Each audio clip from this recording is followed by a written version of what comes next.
أعوذ بالله من الشيطان الرجيم بسم الله الرحمن الرحيم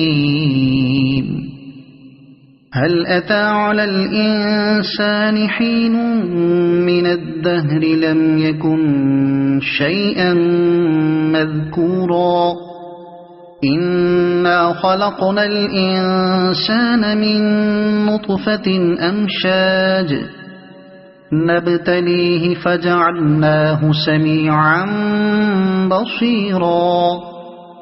إنا هديناه السبيل إما شاكرا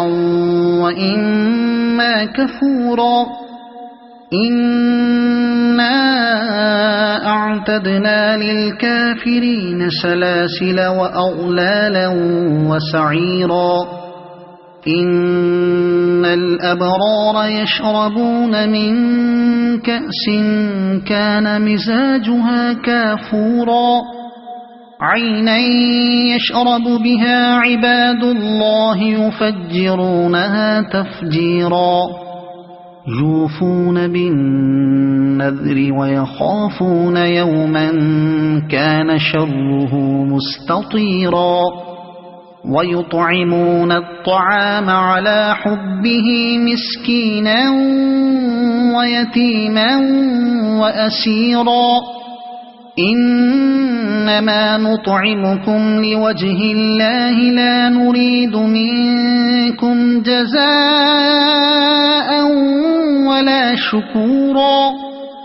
إنا نخاف من ربنا يوما عبوسا قمطريرا فوقاهم الله شر ذلك اليوم ولقاهم نضرة وسرورا وجزاهم بما صبروا جنة وحريرا متكئين فيها على الأرائك لا يرون فيها شمسا ولا زمهريرا ودانية عليهم ظلالها وذللت قطوفها تذليلا ويطاف عليهم بآنية من فضة وأكواب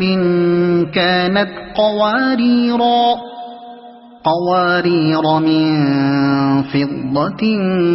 قدروها تقديرا ويسقون فيها كأسا كان مزاجها زنجبيلا عينا فيها تسمى سلسبيلا ويطوف عليهم ولدان مخلدون إذا رأيتهم حسبتهم لؤلؤا